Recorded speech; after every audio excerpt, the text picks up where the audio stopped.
সৈকত চট্টোপাধ্যায়। নমস্কার।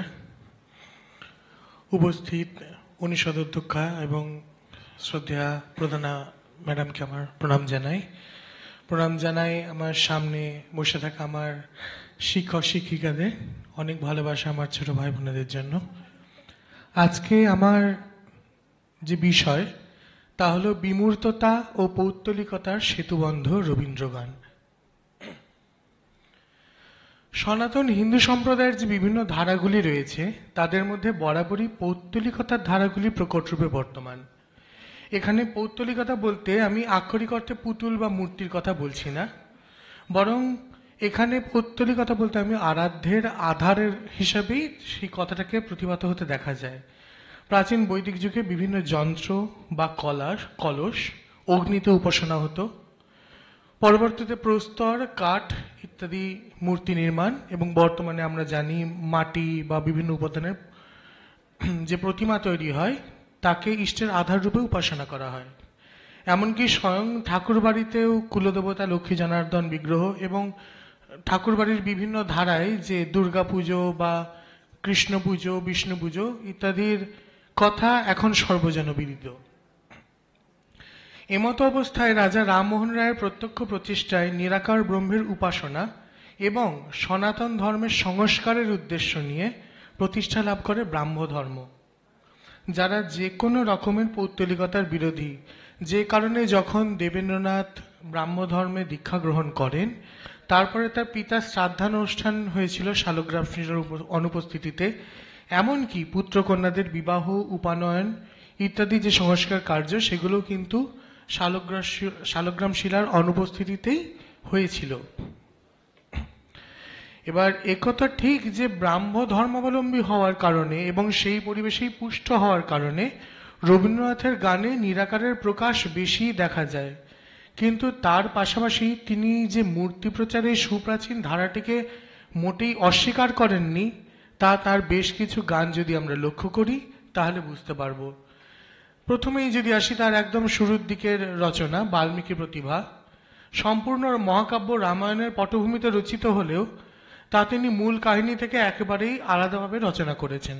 মূল কাহিনীটা আমাদের অনেকেরই জানা, যে বনের মধ্যে রত্নাকর দস্যু যখন সে সমস্ত কিছু পথিকের হরণ করত বা প্রাণী হত্যা করে তার সংসার যাপন করত, তো তার দরুন এক ঋষির সঙ্গে তার দেখা হলে বলে তোমার এই পাপের ভাব কে নেবে, তখন সে বলে আমার মা বাবা ভাই নেবে, মা বাবা এবং স্ত্রী নেবে।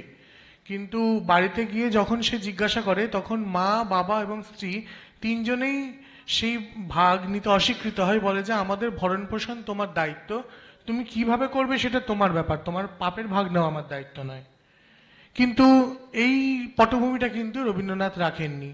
তিনি সম্পূর্ণ নিজের কল্পনার জগতে একটি বাল্মীকির প্রতিভা তৈরি করেছেন, যেখানে তিনি এই প্রচলিত কাহিনীর থেকে বাইরে গিয়ে নাট্য বুননে এনেছেন বনদেবী, লক্ষ্মী, সরস্বতী প্রভৃতি মূলধারা সনাতন দেবদেবী চরিত্রদের।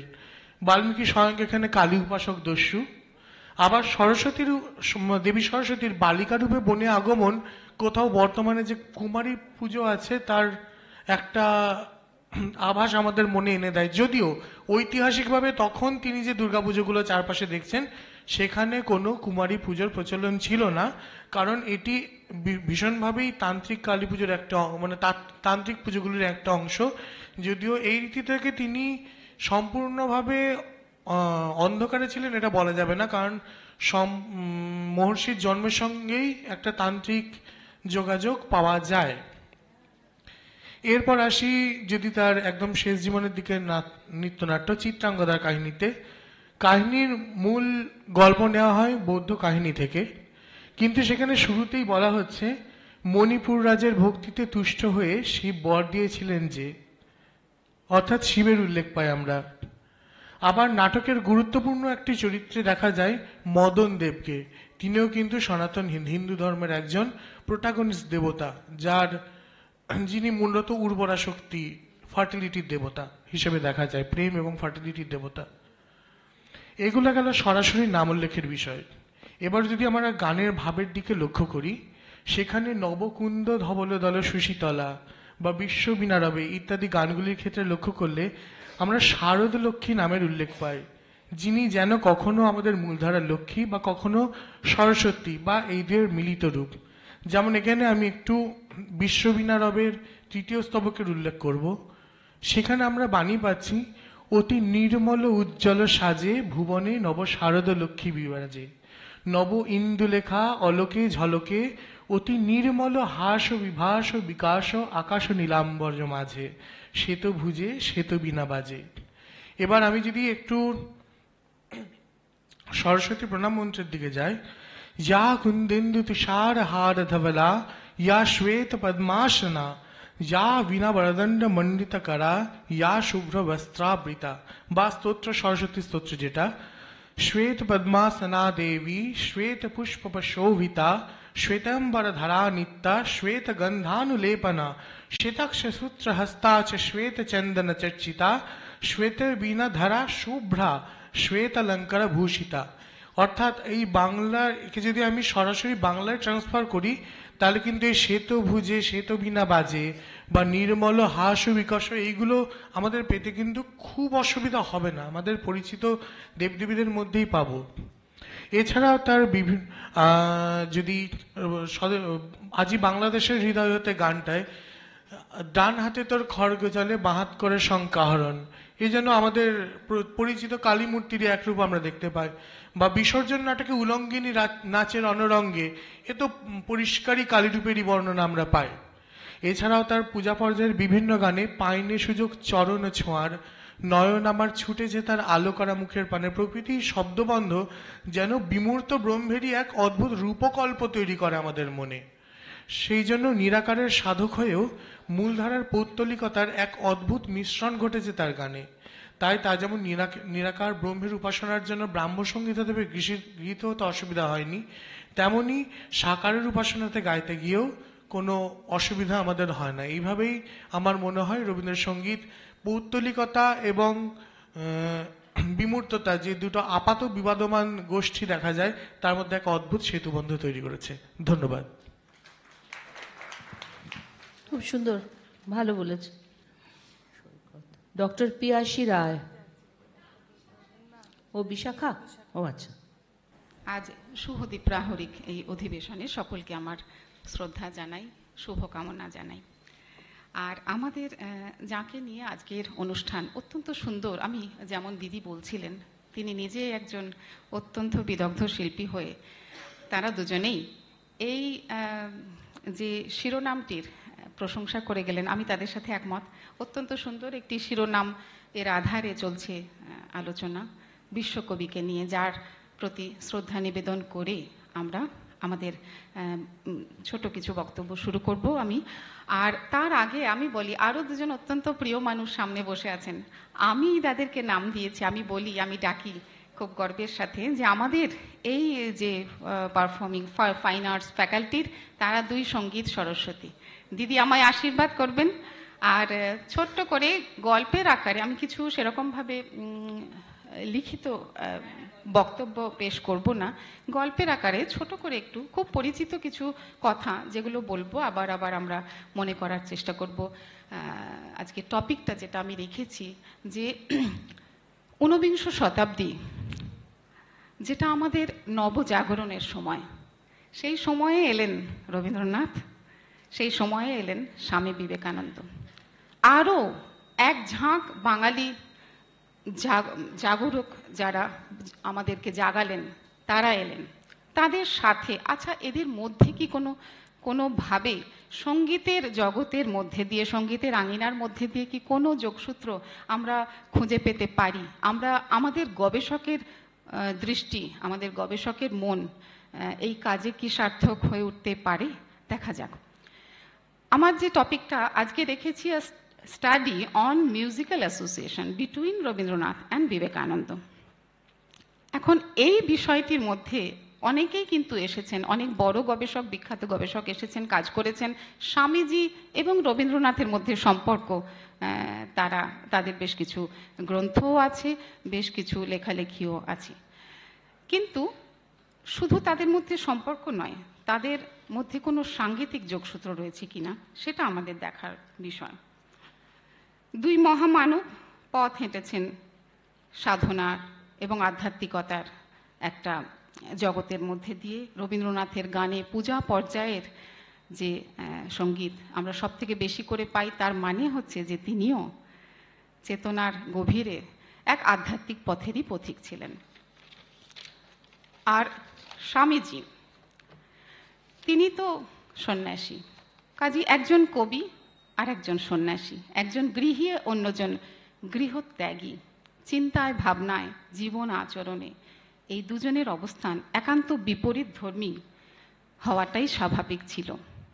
কিন্তু দেখা যাচ্ছে যে সঙ্গীতের মধ্যে দিয়ে আধ্যাত্মকে অন্তরে জাগিয়ে তুলতে দুজনে একই পথের পথিক হলেন।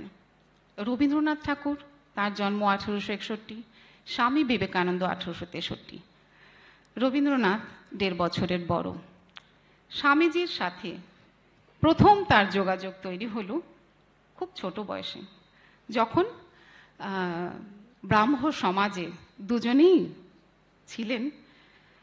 রবীন্দ্রনাথ যেটা তথ্য বলে, রবীন্দ্রনাথ আদি ব্রাহ্ম সমাজভুক্ত এবং সেখানে সঙ্গীত চর্চার সূত্রে তিনি নরেন্দ্রনাথ দত্ত, তখন বিবেকানন্দ স্বামীজি হয়ে ওঠেননি, নরেন্দ্রনাথ দত্তের সাথে তার একটা পরিচয় হয় এবং এই সূত্র ধরে রবীন্দ্রনাথ ও নরেন্দ্রনাথের সৌহার্দ্য তৈরি হয়েছিল। দুই কিশোর সঙ্গীত চর্চার সঙ্গে ব্রাহ্ম ভাবনাকে একাত্ম করে দেখতেন এবং নিজেদের মধ্যে একটা আলোচনা চর্চা করতেন।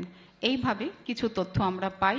তথ্যসূত্র যুগনায়ক বিবেকানন্দ, বইটি আপনারা দেখে থাকবেন। এবং তারপরে কিভাবে এগুলো তাদের এই যোগাযোগ বা তারপরে কি হলো, অনেক কথা এর মধ্যে না বলে স্কিপ করে কিছু বিশেষ সময়ের আলোচনার মধ্যেই সীমিত রাখছি।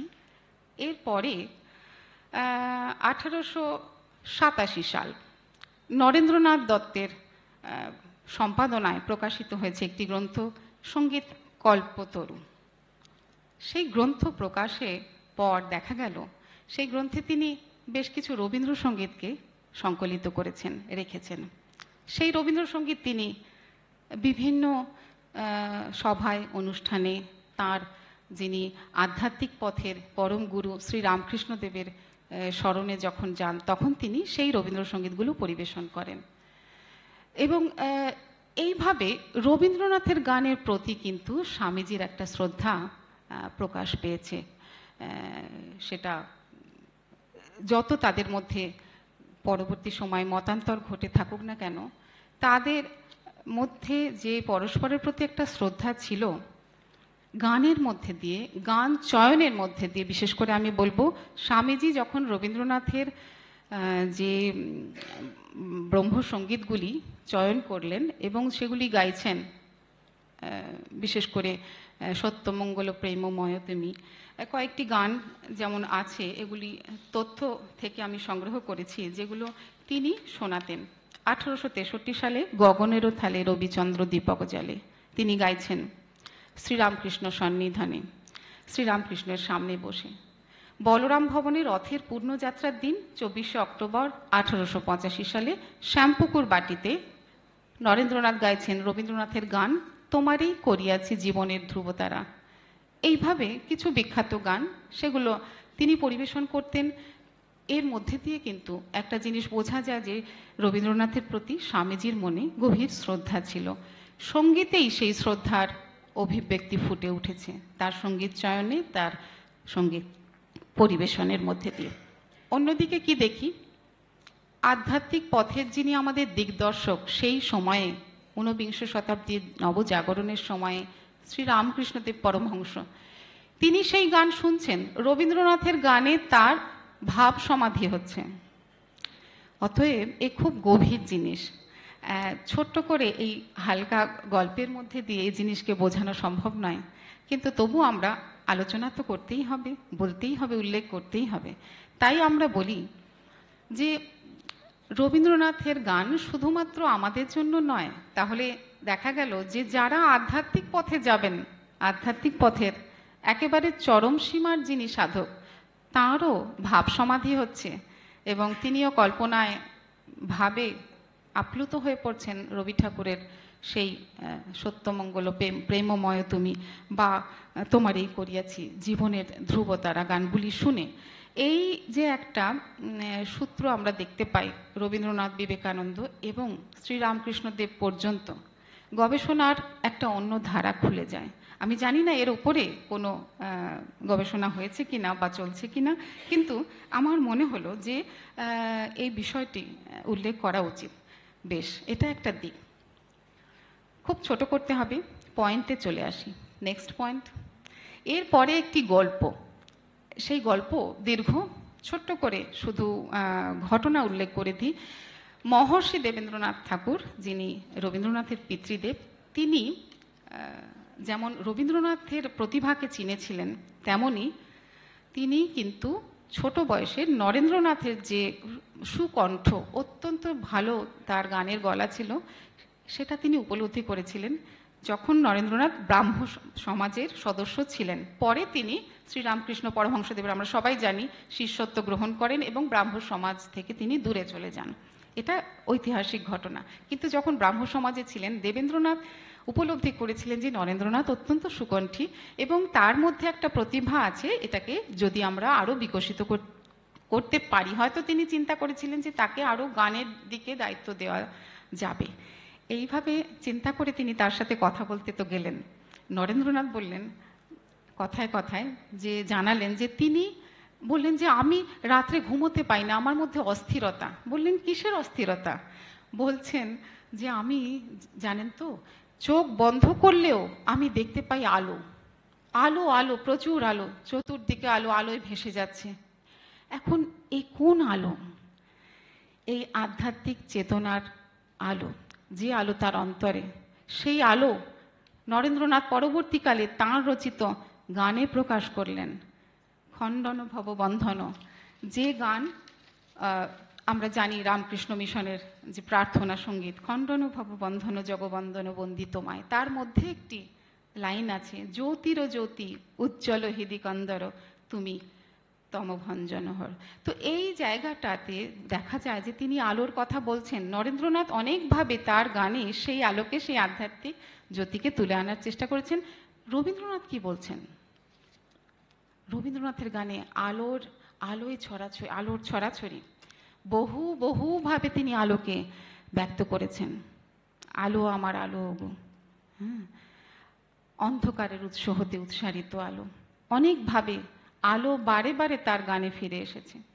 আপনারা আরো বলতে পারবেন, আমি কথা ভুলে যাই, মাঝে মাঝে গান ভুলে যাই, প্রসঙ্গক্রমে অনেক কিছু মনে আসে না।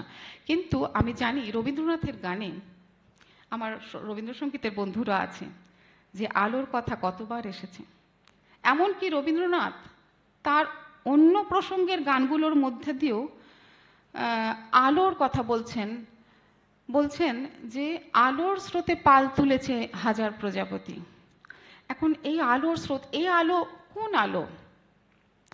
আমাদের ভাবতে হবে। রবীন্দ্রসঙ্গীতের গবেষণা ফুরিয়ে যায়নি, প্রতিদিন নতুন নতুন চিন্তা আমাদের মধ্যে আসে। এই প্রসঙ্গগুলি আমি সামনে রাখলাম। যারা গবেষক তারা এগিয়ে যাবেন। এই প্রশ্নগুলি, একটা তো রিসার্চ কোশ্চেন থাকে, তো এই রিসার্চ কোশ্চেনটা সামনে থাকলো। আমি জানি আপনারা এর মধ্যে দিয়ে অনেক দূরে পৌঁছবেন এবং একটা সাকসেসফুল রিসার্চ এর উঠে আসবে একটা বিষয়। বেশ, আমি শেষ করি একটা বিশেষ গান দিয়ে, যেটা অনেকবার, অনেক ছোট বয়স থেকে আমার গানের গুরু ছিলেন স্বপ্নাদি, শ্রীমতী স্বপ্না ঘোষাল। তাকে স্মরণ করে তার সাথেও এই গানটি নিয়ে আলোচনা হতো, যেটি আমার মনে হয়েছে, আমার মনে বারে বারে ঝড় তুলেছে যে এই গানটা কাকে নিয়ে লেখা হতে পারে। তিনি আমাকে খুব সন্তোষজনক উত্তর দিতেন। আর এছাড়াও আমার অন্যান্য শিক্ষক শিক্ষিকাদের সাথেও বারে বারে কথা হয়েছে। সেই গানটি বলে আমি শেষ করব। বসন্ত উৎসবের গান। এই গান রচনা করেছেন রবীন্দ্রনাথ 1915 সালে। স্বরলিপিকার হলেন অনুবাদক ইন্দিরা দেবী, স্বরলিপিকার ইন্দিরা দেবী। প্রকৃতি পর্যায়ের গান, উপপর্যায় বসন্ত। রাগ হলো ভৈরবী, তাল হলো দাদরা। কি গান? স্বপ্নাদির কাছে ক্ষমা চেয়ে নিয়ে আমি চর্চার মধ্যে নেই, সামান্য এক লাইন বলি, আপনারা ধরে নেবেন তারপরে। এতদিন যে বসেছিলেন পথ চেয়ে আর কাল গুনে, দেখা পেলেন ফাল্গুনে। এতদিন যে বসেছিলেন পথ চেয়ে আর কাল গুনে, দেখা পেলেন ফাল্গুনে। খেয়াল করে দেখুন যারা গবেষক, কবি বসেছিলেন পথ চেয়ে কারুর কোনো একজনের জন্য। কে হতে পারেন?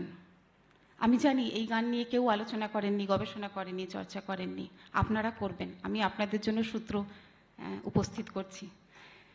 পরের লাইনে উত্তর দিচ্ছেন কে কে তিনি। কি আছে পরের লাইনে? বালক বীরের বেশে তুমি করলে বিশ্বজয়, একি গো বিস্ময়।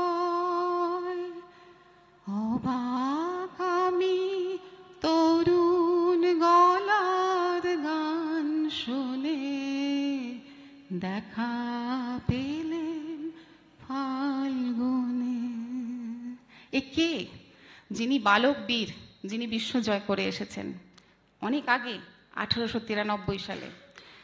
কোথায়? ওয়ার্ল্ড পার্লামেন্ট অফ রিলিজিয়নে স্বামীজি গেছেন, রিলিজিয়াস টলারেন্স অফ ইন্ডিয়া ব্যক্ত করেছেন অত্যন্ত দীপ্ত কণ্ঠে। আজও সেই রেকর্ড ভাঙা যায়নি। সব থেকে বিখ্যাত বক্তব্য ধর্ম প্রচারক হিসাবে ভারত থেকে। তার প্রায় 20 বছর পর রবীন্দ্রনাথ তাকে মনে করে এই গান লিখছেন। গবেষণা এগিয়ে যাক আপনাদের, খুঁজে বার করুন এ কে। সকলকে ধন্যবাদ, শ্রদ্ধা, নমস্কার।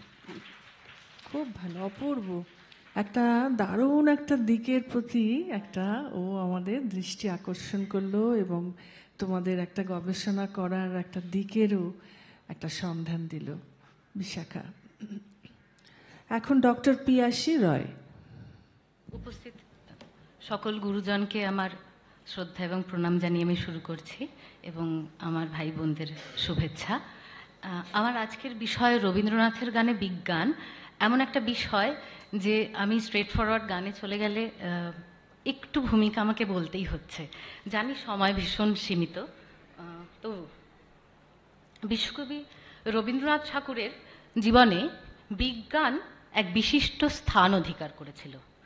তিনি সারা জীবনব্যাপী আধুনিক বিজ্ঞানের বহু তত্ত্ব এবং তথ্যকে নিজস্ব দৃষ্টিভঙ্গি দিয়ে সাহিত্য রসসিক্ত করে সাধারণ মানুষের কাছে পৌঁছে দেওয়ার চেষ্টা করেছেন।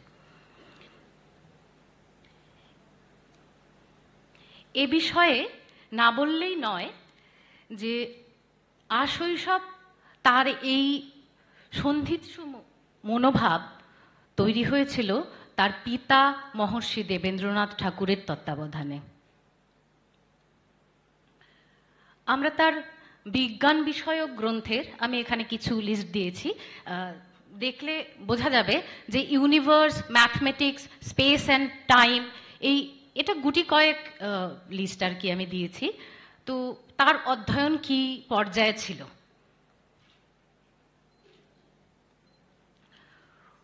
রবীন্দ্র সৃষ্টি ও বিজ্ঞান সম্পর্কে যে এই দুটো যে কি ওতপ্রোতভাবে জড়িত তা আমাদের প্রখ্যাত রবীন্দ্র গবেষক অধ্যাপক ক্ষুদিরাম দাস মহাশয় তার রবীন্দ্র কল্পনায় বিজ্ঞান তার গ্রন্থের ভূমিকায় লিখে গেছেন যে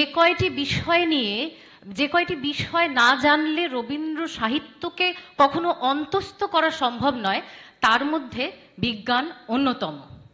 রবীন্দ্রনাথের সাহিত্য সৃষ্টিতে বিজ্ঞান নিয়ে গবেষণা এবং আলোচনা কিছু গুণীজন করেছেন, কিন্তু শুধুমাত্র সঙ্গীতে এর বিস্তৃতি নিয়ে তেমনভাবে কেউ কখনো আলোচনা করেননি।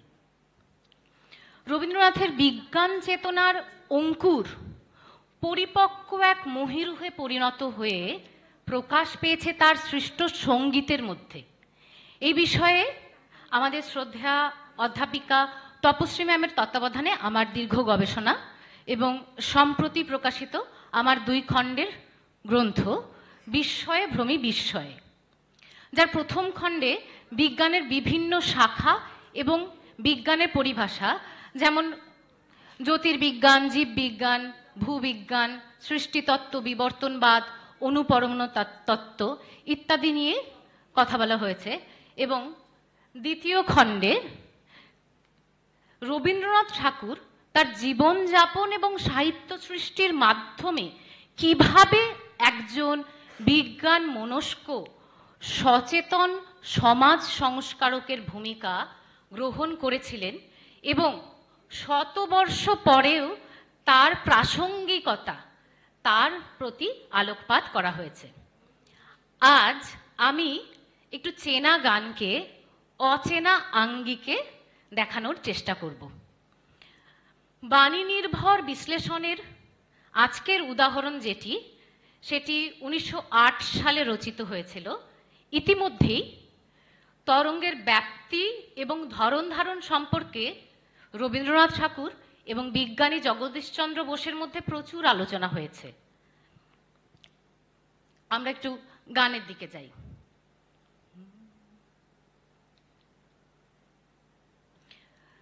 গানের যদি আমি গানটা করার সাথে সাথে সকলকে বলবো যে যদি গানের বাণী নির্ভর বিশ্লেষণ আমরা মানসিকভাবে করি তাহলে হয়তো খুব একটা অসুবিধা হবে না। বিপুল তরঙ্গ রে,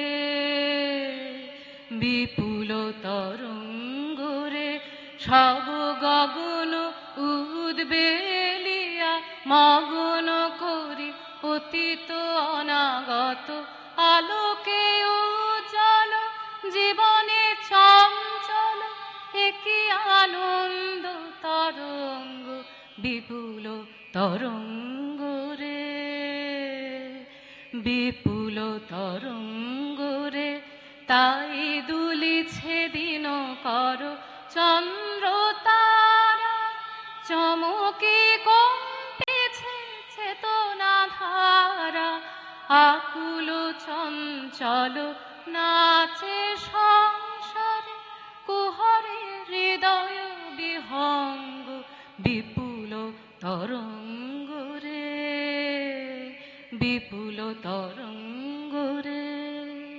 এক বিপুল তরঙ্গের মহাসমুদ্রে এই সম্পূর্ণ সৃষ্টি নিমজ্জিত, যার মধ্যে কিছু তরঙ্গ আমাদের কাছে আগত, যেমন সূর্য থেকে আসা আলো তাপ, এবং কিছু আছে অনাগত, যেমন সূর্যের মহাবিস্ফোরণের শব্দ। এরই সাথে সাথে এই তরঙ্গের ব্যাপ্তি আমাদের মস্তিষ্ক, আমাদের হৃদয়, আমাদের জগৎ কিংবা জগৎ সংসারের বাইরে জানা অজানা জগতেও আমাদের মস্তিষ্ক এবং হৃৎপিণ্ডের উৎপন্ন তরঙ্গ আমাদের শরীরের সর্বাঙ্গে প্রবাহিত হয়ে আমাদের জীব, জড় থেকে জীব রূপে যে উত্তরণ তা ঘটায়। এবারে আমি এই আলোচনার কিছু প্রাসঙ্গিকতায় যাব।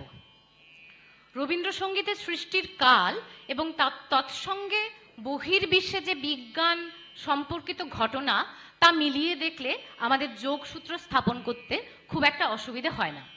বিশেষ বিশেষ সঙ্গীতে বিশেষ বিশেষ ঘটনা এবং ব্যক্তিদের প্রভাবও সুস্পষ্ট। যেমন 1901 সালে নোবেল প্রাইজ পেয়েছিলেন রাদারফোর্ড, যাকে বলা হয় নিউক্লিয়ার ফিজিক্সের জনক। 1900 থেকে 1901 সালের মধ্যে রবীন্দ্রনাথ এবং বিজ্ঞানী জগদীশচন্দ্র বোসের চিঠির আদান প্রদানের সংখ্যা সর্বাধিক, এবং এই সময়ে জগদীশচন্দ্র বোসের সর্বাধিক কাজ, যার মধ্যে ভীষণভাবে উল্লেখযোগ্য জড় ও জীবের মধ্যে তরঙ্গের ঐক্য সাধন এবং উদ্ভিদ কুলের যে প্রাণ আছে তা রবীন্দ্রনাথ ঠাকুর গভীরভাবে গ্রহণ করেছিলেন। 1901 সালে রচনা করেছিলেন যে গানটি, তাকে দার্শনিক ও বৈজ্ঞানিক তত্ত্বের মেলবন্ধন, মহাকাশ এবং সৃষ্টি তত্ত্বের সাথে মেলাতে আমাদের কোনো অসুবিধে হয় না। ওই জীব ও জড়ের যে তরঙ্গের ঐক্য, মহানন্দে হেরুগো সবে গীত রবে চলে শ্রান্তি হারা, জগত পথে পশু প্রাণী রবি শশী তারা, তাহা হতে নামে জড় জীবন মন প্রবাহ, তাহারে খুঁজিয়া চলেছে ছুটিয়া অসীম সৃজনধারা। 1923 সালে বিজ্ঞানী হাবল ছায়াপথের বিস্তার সম্পর্কে ধারণা দিয়েছিলেন। সেই বছরই রবীন্দ্রনাথ রচনা করলেন আজ তারায় তারায় দীপ্ত শিখার অগ্নি জলে, নিদ্রাবিহীন গগন তলে তারায় তারায়। তার ঠিক পরের বছর 1924 সালে আমাদের অত্যন্ত পরিচিত প্রকৃতি পর্যায়ের গান, সেটি রচনা হয়। আকাশ ভরা সূর্য তারা বিশ্ব ভরা প্রাণ, তাহারি মাঝখানে আমি পেয়েছি মোর স্থান বিস্ময়ে, তাই জাগে জাগে আমার গান আকাশ ভরা। এই তিনি জানার মাঝে অজানার সন্ধান পেয়েছিলেন। এই যে বিস্ময় কবির গান জেগেছে, এই বিস্ময়ে কিন্তু বিজ্ঞানীদের বিজ্ঞান তত্ত্ব উদ্ঘাটন করায়। আমি বেশি কথার মধ্যে আর যাচ্ছি না, প্রত্যেকটি গানের কথা ধরে বিশ্লেষণ করা আমার পক্ষে সম্ভব এখন নয়, কিন্তু নিশ্চয়ই সময় দেখে বোঝা যাচ্ছে যখন ছায়াপথের আবিষ্কার হচ্ছে তখন উনি আকাশ ভরা সূর্য তারা নিয়ে কথা বলছেন, বা আজ তারায় তারায়। তো আমরা কিছুটা স্টাডি করলে বুঝতেই পারবো সময় এবং বিষয় নিয়ে। আমি একদম শেষে এই কথাটাই বলতে চাই যে গুরুদেব মহুয়া কাব্যগ্রন্থে নিজে হাতে উৎসর্গপত্রে লিখেছিলেন, সুধায় না কবে কোন গান কাহারে করিয়াছিনু দান, পথের ধুলার পরে পড়ে আছে তারই তরে, যে তাহারে দিতে পারে মান। তুমি কি শুনেছ মোর বাণী, হৃদয়ে নিয়েছ তারে টানি, জানি না তোমার নাম, তোমারই সপিলাম আমার ধ্যানের ধন খানি। অর্থাৎ পাঠকের মনোভূমিতে অনুভূতি দ্বারা নব নব রূপে তার সাহিত্যের পুনর্জন্ম ঘটুক, উনি তা মনে মনে চেয়েছিলেন। আশা করব শ্রোতাদের মধ্যে কিছুটা ঔৎসুক্য তৈরি করতে পারলাম এই বিষয়ে আমি আমার ধন্যবাদ সকলকে আমি শেষ করছি আজকে বক্তব্য। আমি আমার ডিপার্টমেন্টাল লাইব্রেরিকে একটু এই বিষয়ে যে আমার গবেষণা সেটার গ্রন্থ দুটি দিতে চাই, যাতে আমার সতীর্থ ভাই বোনেরা এই সম্পর্কে একটু দেখতে পারে আমার অনুপস্থিতিতেও। খুব ভালো, নতুন একটা দিক, আবার একটা নতুন দিক উন্মোচিত হলো। খুব ভালো হয়েছে। সময়ের অভাবের জন্যে আরো মন দিয়ে শোনা যাচ্ছে না।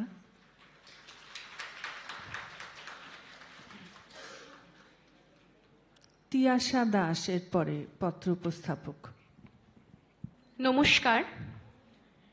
এখানে উপস্থিত সকল শিক্ষক শিক্ষিকা, এবং গুরুজনদের জানাই আমার সশ্রদ্ধ প্রণাম, আর বাকিদের জন্য অনেক শুভেচ্ছা। আজ আমার বক্তব্যের বিষয় রবীন্দ্রনাথের প্রেমের গানে লীলাবাদ। রবীন্দ্রনাথের প্রেমের গানে লীলাবাদ এই বিষয়ে বলার আগে লীলা এই শব্দটির উপর একটু আলোকপাত করতে হয়। লীলা এই শব্দটির সাথে আমরা সরাসরি যোগ পাই ঈশ্বরের। ঈশ্বর তার ভক্তের সাথে একটি কর্মপ্রয়াস করে থাকেন। এই প্রয়াস সম্পূর্ণভাবে উদ্দেশ্যহীন এবং কার্যকারণ ব্যতীত এক প্রয়াস। এটি লীলা, ঈশ্বরের লীলা বা ঐশ্বরিক লীলা। এবার এই লীলারস কবির পূজা পর্যায়ের বহু গানে তিনি ব্যক্ত করেছেন বারবার। তবে লীলারসকে খুঁজে নিয়ে তিনি তার প্রেম পর্যায়ের বিভিন্ন গানে চেতন অবচেতন মনে প্রকাশ করেছেন। কবি তার সৃষ্টির মধ্যে এক করে তুলেছেন ঈশ্বর, মানুষ এবং প্রকৃতিকে। এই তিন দিক এক হয়ে গিয়ে কবির চিন্তায় এক অনুপম সৌন্দর্যবোধের জন্ম দিয়েছে। এই লীলা মাননীয় উপাচার্য মহাশয়, আমাদের সবাই তোমরা বসো।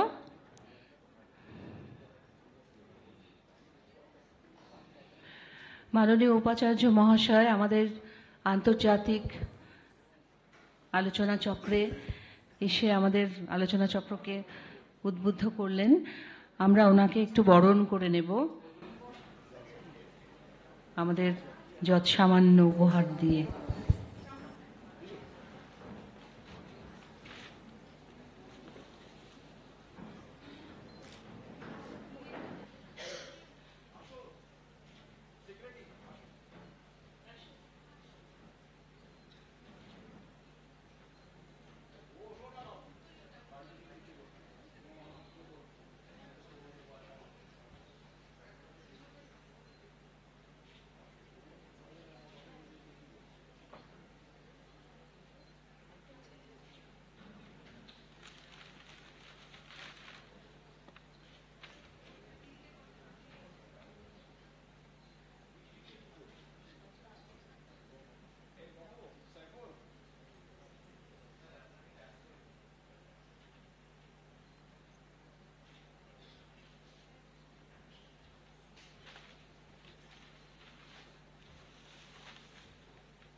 আমি একটু অনুরোধ করব মাননীয় উপাচার্য মহাশয়কে আমাদের একটু আশীর্বাণী দেওয়ার জন্য এই আন্তর্জাতিক আলোচনা চক্রের। নমস্কার। উপস্থিত মাননীয় অধ্যাপক অধ্যাপিকা, ছাত্রছাত্রীরা, আমাকে আজকে সেমিনারে আসতে বলেছে। আমার আসার কারণ হচ্ছে আমি ইউনিভার্সিটির কার্যনির্বাহী ভাইস চ্যান্সেলর। রবীন্দ্রনাথ আমার খুব পছন্দের লেখক এবং আমি ব্যক্তিগতভাবে মনে করি রবীন্দ্রনাথের পরে বাংলায় ভাব প্রকাশ করা যায় না এমন কোনো ভাব নেই। এখন গান গাইতে বললে তো আমি বিপদে পড়বো, আমি খুব অসুর। গান শুনতে ভালো লাগে, তাল দিতে গেলে তাল ভুল হবে। তবে আপনাদের এখানকার যে বিভাগ আছে এখানে নিশ্চয়ই ভালো অধ্যাপক অধ্যাপিকা আছেন। এখন বোধহয় অধ্যাপক কেউ আছেন কি? অ্যাসোসিয়েট প্রফেসর পর্যন্ত আছে না? না, অধ্যাপক আছে কি না? সব অধ্যাপক বোঝো। অধ্যাপক না, অধ্যাপিকা তারা হলেন, অধ্যাপক নেই, কোন পুরুষ নেই। না, জেন্ডার বাস দা, আমি সেটা বুঝি। সেরকম যাই হোক, কিন্তু এখন প্রশ্ন হচ্ছে যে এই যে চর্চাটা, এটা যে শুধু মেয়েদের মধ্যে সীমাবদ্ধ থাকবে আর বিয়েতে মেয়ে দেখতে আসবে তখন গান গাইবে দুটো, এটা তো কোনো কাজের কথা হলো না। রবীন্দ্রনাথকে নিয়ে অনেক চর্চা করার অনেক স্কোপ আছে। মুশকিল হচ্ছে যে রবীন্দ্রনাথকে চর্চা করতে গেলে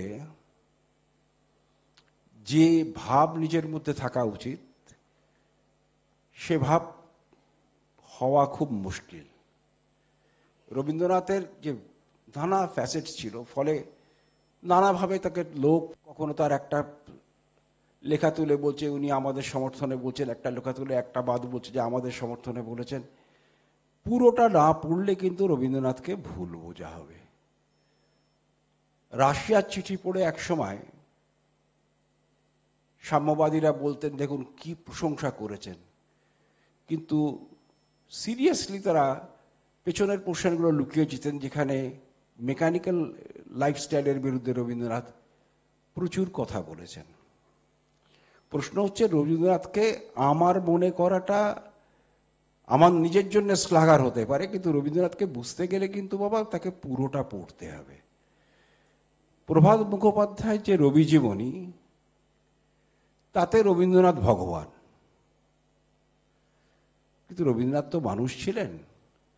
সেই তুলনায় প্রশান্ত পাল অনেক অনেক স্বাভাবিক। এখন বিজন ঘোষাল বলে এক ভদ্রলোক কাজ করছেন, সেই কাজটাও ভালো। এখন আমি জানি না, আমি খুব একটা কোনো ব্যাপারে এক্সপার্ট নই, যে ব্যাপারটা সেখানে কোনো বক্তব্য রাখাটা খুব বুদ্ধিমানের কাজ নয়। হ্যাঁ, রবীন্দ্রনাথের গান শুনতে ভালো লাগে। পৃথিবীতে এমন কোনো পরিবেশ নেই যে পরিবেশে বা যে সময়ের জন্য রবীন্দ্রনাথের কোনো গান পাওয়া যাবে না। প্রশ্ন হলো রবীন্দ্র অনুসারী ও রবীন্দ্র সমসাময়িক সাহিত্যকারদের মধ্যে আমাদের বাংলায় এখন কারা আছেন? একটা কারোর নাম বলুন যারা এখন গান লিখছেন যেটা কালজয়ী হবে। এমন একটা কাজ বলুন যেটা কালজয়ী হবে। কালজয়ী কাজ তো সবাই করতে পারে না, একাধজন করে। কিন্তু একটা প্রজন্মে যদি একটাও কালজয়ী কাজ না থাকে, এটা কিন্তু আমাদের মানসিক হতাশার যথেষ্ট কারণ। এখানে রবীন্দ্রসঙ্গীতের অত্যন্ত গুণী অধ্যাপক অধ্যাপিকা আছেন, তারা নিশ্চয়ই তাদের যতদূর সম্ভব চেষ্টা করছেন। আমি যাদের কম বয়স আছে এখানে, যাদের উৎসাহ আছে, কাজ করার ইচ্ছে আছে, তাদের আমার অনুরোধ, রবীন্দ্র চর্চা ছাড়াও নিজের অরিজিনাল কিছু করার। রবীন্দ্র চর্চা তো হবেই। রবীন্দ্রনাথের ব্যাপারে এত চর্চা হয়েছে, একটা নতুন কোনো দিক খুঁজে বের করে সেখানে নতুন কাজ করা শক্ত। করা যায় না তা বলছি না, কিন্তু বেশ শক্ত। তারই মধ্যে দেখে শুনে করতে হবে। যদি করতে হয় তাহলে নিজেদের তৈরি করতে হবে। নিজেদের তৈরি করতে গেলে কি করতে হবে? পঠন পাঠন চর্চা করতে হবে। এগুলো মন দিয়ে করলে একসময় একটা জিনিস তোমরা অ্যাচিভ করতে পারবে। আর তা না হলে চর্বিত চর্পণ যেটা আমরা করছি সারা জীবন, তাই হবে। আজকালকার দিনে আজকে যদি আমাদের যারা সহপাঠী ছিলেন, আমাদের যারা অধ্যাপক অধ্যাপিকা হননি, তাদের কাউকে যদি বলা হয় যে MA ক্লাসের সবকটা পেপারের নাম বলো, বলতে পারবে না। অনার্সের কটা পেপারের নাম বলো, বলতে পারবে না। এগুলো তো পরীক্ষা পাশ করার জন্য পড়া, কিন্তু সত্যিকারের পড়া কি তাই? যেটা আমার সারা জীবনের মধ্যে বুকের মধ্যে সঞ্চিত হবে সেটাই তো পড়া। ফলে গান শেখো, গান করো, রবীন্দ্র চর্চা করো, তার সঙ্গে কিছু অরিজিনাল করার চেষ্টা করো, এটাই আমি অনুরোধ করব। ধন্যবাদ। অনেক ধন্যবাদ মাননীয় উপাচার্য মহাশয়কে। আমি একটু একটা কথা বলছি স্যারকে।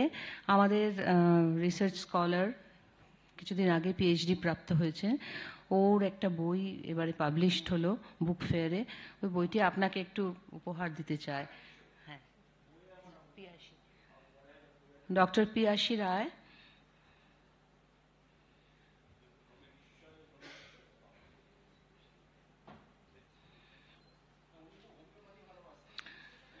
আমরা মাননীয় নৃত্য বিভাগীয় প্রধানকে একটু মঞ্চে আসতে অনুরোধ করছি। মাধুরী ম্যাম।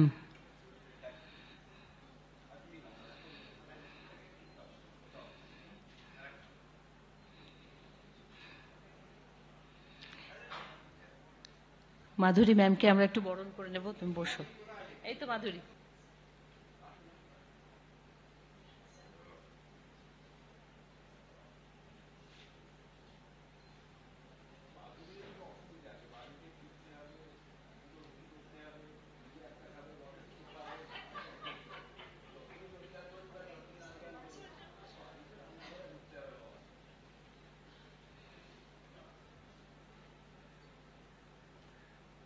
রেজিস্ট্রার মশাই কিছু বলবেন? একটু বললে ভালো হয়।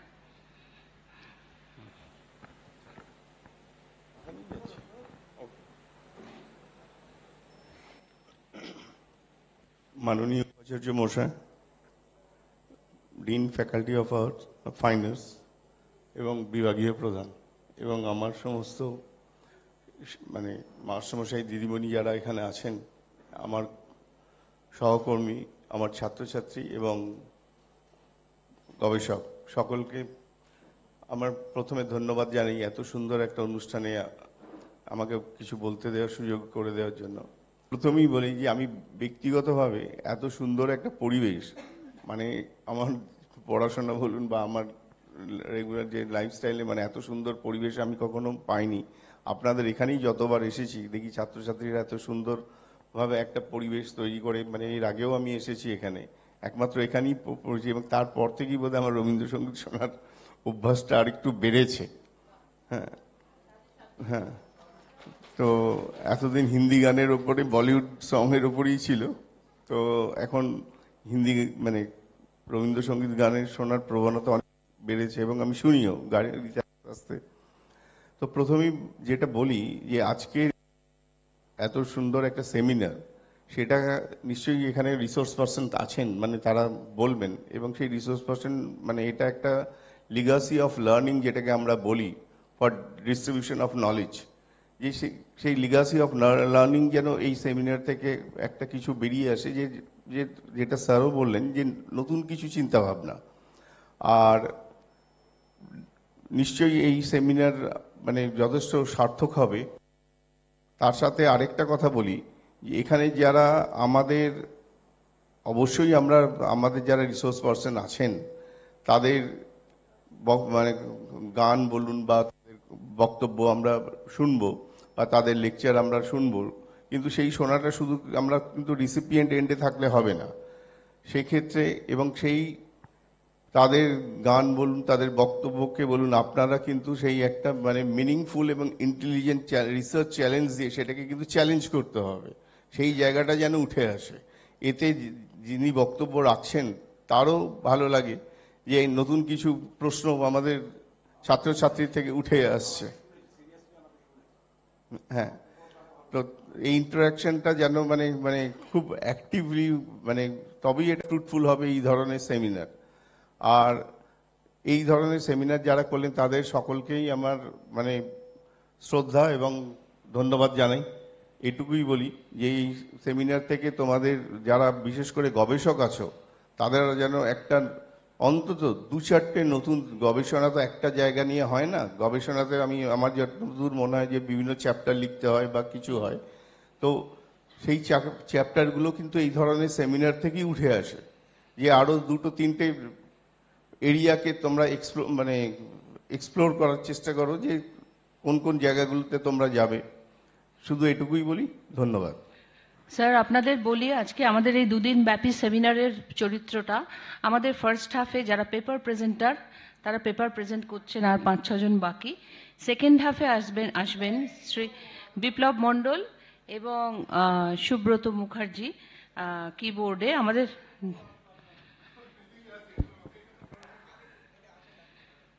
নৃত্যনাট্যর গানের উপরে আমাদের একটা বক্তব্য। আগামীকাল আমাদের সমগ্র সেমিনারটি হবে অনলাইন। সেটা হচ্ছে আমাদের ইউটিউব চ্যানেল আছে, যেটা EC approved YouTube channel Rabindrasangeet বিভাগের। সেই চ্যানেলে যারা অনলাইন পেপার প্রেজেন্টার আছেন, যারা দূরে আসতে পারবেন না, তাদের জন্য ওটা করা হয়েছে। এবং শ্রীলঙ্কা থেকে একজন পেপার প্রেজেন্ট করবেন, ওনার নাম হচ্ছে আশিত চানুষ্কা আতাপাত্তু। রবীন্দ্রনাথের গান কিভাবে শ্রীলঙ্কার গানকে প্রভাবিত করেছে এই সম্পর্কে উনি আমাদের আলোচনা করবেন কালকে। সেজন্য কালকে আমরা সমগ্র সেমিনারটা অনলাইনে বসে দেখব। আমরা আপনাদের লিংক পাঠিয়ে দেব যাতে আপনারাও একটু দেখতে পারেন কে কি বলছেন।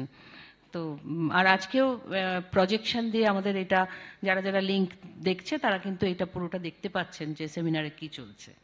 এইটা হচ্ছে আমাদের এই দুদিনের সেমিনারের চরিত্র। আর খুব ভালো লাগলো স্যার এবং রেজিস্ট্রার সাহেব খুব সুন্দর বললেন। আমাদের সিকিউরিটি অফিসার মশাই কিছু বলবেন নাকি?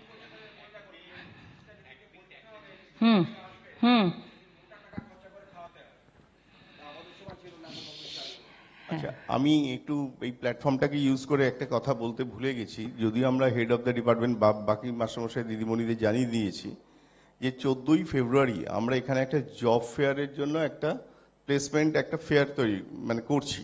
সেদিনই ছুটির দিন এবং দিনটাও খুব ভাইটাল, 14ই ফেব্রুয়ারি। হ্যাঁ, তো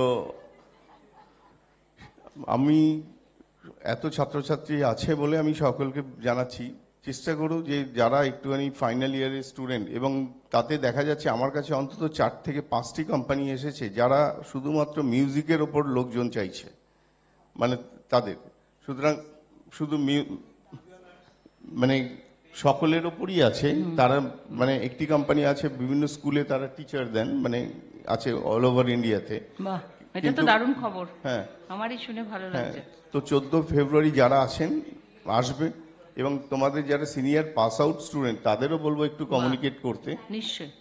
টাইমটা ফ্লেয়ারটা আমি আপনার পাঠিয়ে দিয়েছি, আপনাকেও পাঠিয়েছি। আমাকে একটু পাঠিয়ে দেবেন। আপনাকেও পাঠিয়েছি।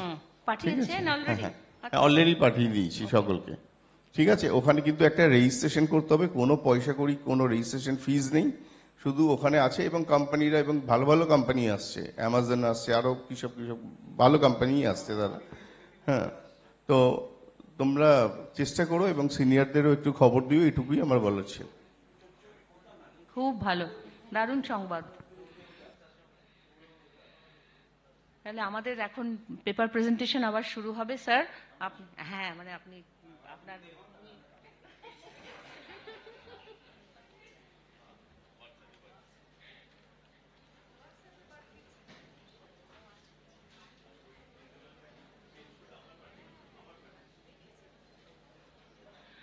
তোমরা বসো।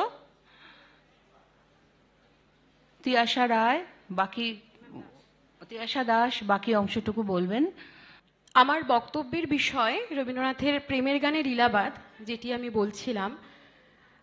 প্রথম থেকে আমি বলছি না, তার সাথেই আমি যুক্ত করছি যেহেতু আমাদের সময় খুবই সংক্ষিপ্ত। তো কবি তার সৃষ্টির মধ্যে এক করে তুলেছেন ঈশ্বর, মানুষ এবং প্রকৃতিকে। এই 3 দিক এক হয়ে গিয়ে কবির চিন্তায় এক অনুপম সৌন্দর্যবোধের জন্ম দিয়েছে। এই লীলা জীবনবোধের সেই স্তর যেখানে শুধুমাত্র থাকে আনন্দ, সুন্দর। এখানে থাকে না হার জিত, পাওয়া না পাওয়ার দ্বন্দ্ব, থাকে না লাভ অলাভ, ভালো মন্দের হিসাব। ঈশ্বরের ব্রহ্মাণ্ড সৃষ্টি যেমন লীলার প্রকাশ, তেমনি মানব মনের বিচিত্র বিচিত্র অনুভূতিও এই লীলারই অংশ। কবির প্রেমের গানের কোনোটিতে কবি ব্যক্ত করেছেন মিলনের আভাস, তো কোনোটিতে ব্যক্ত করেছেন বিরহের আঘাত। কিন্তু লীলাবাদী কবির কাছে এই বেদনার অনুভূতি সার্থক রূপ প্রকাশ। কবির রচিত প্রেমের গানের মধ্যে আমি বেশ কিছু গান যা লীলাভাবকে প্রকাশ করতে সক্ষম বলে মনে করেছি, তার কয়েকটি তালিকা তৈরি করেছি। তারই মধ্যে 2-3টি গানের বিষয় সংক্ষেপে আমি বলবো। সময় সংক্ষিপ্তের জন্য প্রতিটি গান বিষয়ে বলা সম্ভব নয়। তো প্রথম গান যেটি আমি রেখেছি সেটি তুমি তো সেই যাবেই চলে। গানটি কবির 64 বছর বয়সের রচনা। গানটিতে কবি বলছেন, তুমি তো সেই যাবেই চলে, কিছুই তো না রবে বাকি, আমায় ব্যথা দিয়ে গেলে জেগে রবে সেই কথা কি, তুমি পথিক আমোদ মনে এসেছিলে কুসুম বনে, এলে আমার কুসুম বনে। অর্থাৎ কবি বলতে চাইছেন পথিক অর্থাৎ তার সেই মনের পথিককে, যিনি আপন মনে এসেছিলেন তার জীবনে, তিনি আপন মনেই চলে যাবেন, শুধু রেখে যাবেন কবির জীবনে তার বেদন ভরা মধুস্মৃতি, স্মৃতি কিন্তু বেদন ভরা, অর্থাৎ বেদনটাকেও কবি তার মধুর করে তার জীবনে স্মৃতি হিসাবে রেখে দিতে চান। এটি কিন্তু একটি লীলা ভাব যেটি কবি ব্যক্ত করছেন তার গানে। এর পরের গান আমারও পরণ যাহা চায়। গানটিতে কবির 27 বছর বয়সের রচনা। কবি বলছেন, আমারও পরণ যাহা চাই, তুমি তাই গো, তোমা ছাড়া আর এ জগতে মোর কেহ নাই কিছু নাই। আবার কবি বলছেন, তুমি সুখ যদি নাহি পাও, যাও সুখের সন্ধানে যাও, আমি তোমারে পেয়েছি হৃদয় মাঝে, আর কিছু নাহি চাই গো। অর্থাৎ সেই মনের মানুষ, তুমি যাও তোমার সুখের সন্ধানে, আমি তোমাকে আমার হৃদয়ের মাঝেই রেখে দিতে চাই, আমার আর কিছু চাই না। তারপরে কবি বলছেন, যদি আরো কারে ভালোবাসো, যদি আরো ফিরে নাহি আসো, তবে তুমি যাহা চাও তাই যেন পাও, আমি যত দুঃখ পাই গো। সেই আবার লীলা, তুমি যা চাও তুমি তাই করো, আমি তোমাকে আমার হৃদয়ে আমার মনের মাঝে রেখে দিয়েছি, এই আমার কাছে অনেক। এর যে শেষ গানটি আমি রেখেছি, তুমি রবে নীরবে হৃদয়ে মম। কবি বলছেন, তুমি রবে নীরবে হৃদয়ে মম, নিবিড় নিভৃত পূর্ণিমা নিশীথিনী সম। তুমি আমার হৃদয়ে রইবে আজীবন, পূর্ণিমা নিশীথ গভীর রাতের মতো, নিবিড়ে নিভৃতে। তার প্রকাশ সামনাসামনি না হলেও কবির মনের মানুষের প্রকাশ তার হৃদয়ে, তার অন্তরে, নিবিড়ভাবে। এরপরে কবি বলছেন, মম দুঃখ বেদন মম সকল স্বপন, তুমি ভরিবে সৌরভে নিশীথিনী সম। অর্থাৎ আমার যত দুঃখ, আমার যত স্বপ্ন, তুমি সৌরভে ভরিয়ে তুলবে, আবারও সেই নিবিড় নিশীথ রাতের মতো গভীরে। এটি কবির 34 বছর বয়সের রচনা। এখানেও কিন্তু কবির একটি লীলার ভাব প্রকাশ হচ্ছে। এছাড়াও বেশ কিছু গান যা আমি তালিকায় অন্তর্ভুক্ত করেছিলাম, সেগুলির মধ্যে কিছু কিছু বলি। নিদ্রাহারা রাতের এই গান, আহা তোমার সঙ্গে প্রাণীর খেলা, আনমো না কাছে যবে ছিল, ইত্যাদি। এখানে লীলা বিষয়ক আরেকটি বিষয় আমি ছোট্ট করে তুলে ধরার চেষ্টা করেছি।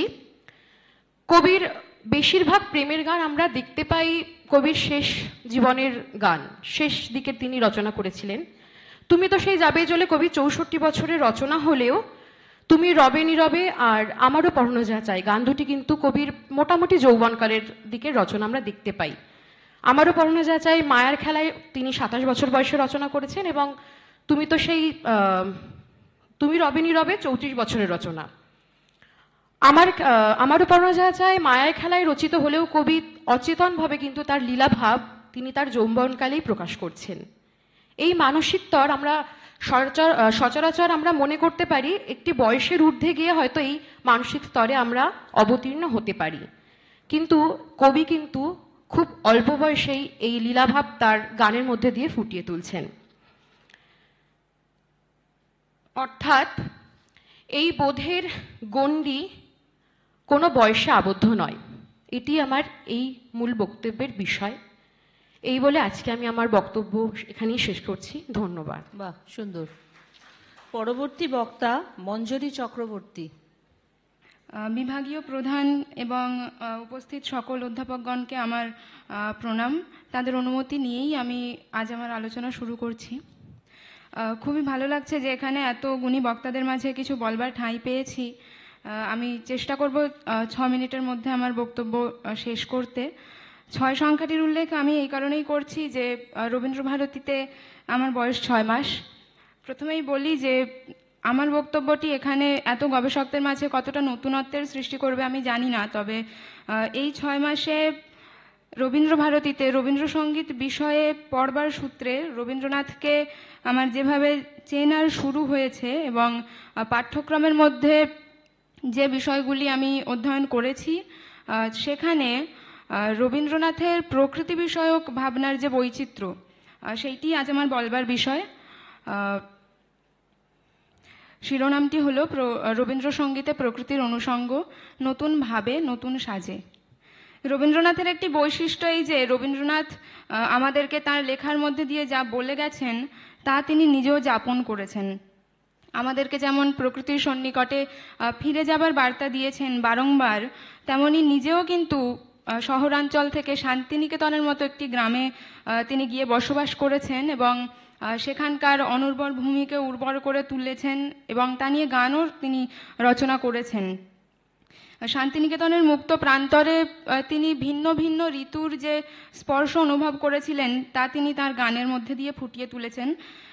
শুধু শান্তিনিকেতনই নয়, বাংলাদেশের প্রত্যন্ত গ্রামাঞ্চল থেকেও কিন্তু রবীন্দ্রনাথ তার সঙ্গীত সৃষ্টির অনুপ্রেরণা নিয়েছিলেন।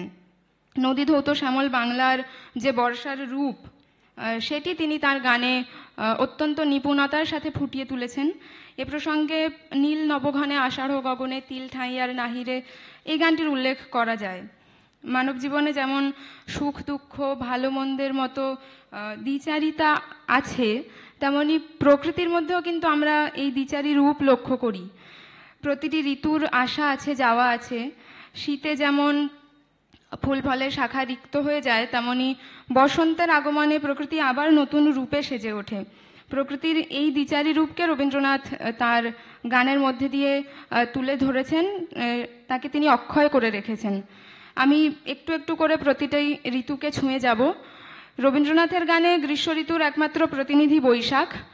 শান্তিনিকেতনের বৃক্ষহীন শুষ্ক প্রান্তরে বৈশাখ প্রকৃতির যে কঠোর রূপ তিনি দেখেছিলেন, গ্রীষ্ম উপপর্যায়ের 16টি গানে তার বহিঃপ্রকাশ আমরা দেখি। এরপর আসি বর্ষার কথায়। রবীন্দ্রনাথের বর্ষা যেমন একদিকে মিলনের ব্যাকুলতা এবং বিরহ বেদনার ঋতু, তেমনি অপরদিকে তার একটি কঠোর রূপও আছে। সেই রূপকে আমরা রবীন্দ্র জীবনের প্রথম দিকের বেশ কিছু রচনায় আমরা লক্ষ্য করব। বর্ষার 115টি গানের মধ্যে এই কোমল কঠোরের শেষ বর্ষণের নটরাজের ভাষায় যে হরপার্বতীর মিলন, সেই মিলন তিনি ঘটিয়েছেন। বর্ষার মতো শরৎকেও রবীন্দ্রনাথ একটি নতুন রূপে অভিষিক্ত করেছেন। শরতের কাঁচা রৌদ্র ও আলো ছায়ার খেলার প্রতি তার যে মুগ্ধতা, সেই মুগ্ধতা শরৎ উপপর্যায়ে 30টি গানের মধ্যে আমরা দেখতে পাবো। এরপর আসি হেমন্ত এবং শীতের প্রসঙ্গে। এই দুটি ঋতুকে নিয়ে রবীন্দ্রনাথের সঙ্গীত রচনা সীমিত হলেও তার মধ্যেই এই দুই ঋতুর যে বিশিষ্ট রূপ তা ফুটে উঠেছে। হেমন্ত কুয়াশার আবরণে নিজেকে প্রচ্ছন্ন রাখে। হেমন্ত ধরণীকে সোনার ধান দান করে। এরপর ধরায় শীতের পরশ আসে। এ প্রসঙ্গে একটি গানের চরণ মনে পড়ে যায়, এলো যে শীতেরও বেলা বরষও পরে, এবার ফসল কাটো লওগো ঘরে। হেমন্ত এবং শীতকে নিয়ে রবীন্দ্রনাথ যথাক্রমে 5টি ও 12টি গান রচনা করেছেন। রবীন্দ্রনাথের চোখে বসন্ত এসেছিল নব যৌবনের দূত এবং চঞ্চলতার প্রতিমূর্তি হিসাবে। শীতের জড়তাকে দূর করে রঙের হিল্লোল নিয়ে আসে বসন্ত। এই প্রসঙ্গে রবীন্দ্রনাথ লিখেছেন যে রঙে রঙে রঙিল আকাশ, গানে গানে নিখিল উদাস। বর্ষার পর বসন্তকে নিয়েই রবীন্দ্রনাথ সর্বাধিক গান রচনা করেছেন, 96টি। প্রকৃতিকে নিয়ে রবীন্দ্রনাথের এই যে ভাবনা, সঙ্গীত রচনার কথা এতক্ষণ বললাম আমি, কিন্তু এই ভাবনা শুধুমাত্র তার সঙ্গীত রচনার মধ্যেই কিন্তু সীমাবদ্ধ ছিল না। তিনি এই ভাবনাকে ফুটিয়ে তুলেছেন শান্তিনিকেতনে ঋতু উৎসব সূচনার মধ্যে দিয়ে। তিনি প্রকৃতির সাথে মানবের মিলন ঘটিয়েছেন ঋতু উৎসবের মধ্যে দিয়ে। বসন্ত উৎসব, শারদোৎসব, বর্ষামঙ্গল ইত্যাদি আমরা বিভিন্ন উৎসব, ঋতু উৎসব শান্তিনিকেতনে দেখতে পাই। এবং সেই উৎসবকে আরও প্রাণবন্ত করে তুলতেই রবীন্দ্রনাথের বিভিন্ন ঋতুভিত্তিক নাটকের রচনার সূত্রপাত হয়। 6 মাস ব্যাপী অধ্যবসায়ের ফসল হিসাবে আমার এই ভাবনা, যা গভীর থেকে গভীরতর হবে এই আশাবাদ ব্যক্ত করি। এবং রবীন্দ্রনাথের কথাতেই বলতে পারি, দিনে দিনে তুমি নিতেছ আমায় সে মহাদানেরই যোগ্য করে। আসন্ন বসন্তের কথা মাথায় রেখে বসন্তের একটি গান দিয়ে আমি আমার আজকের বক্তব্য শেষ করছি।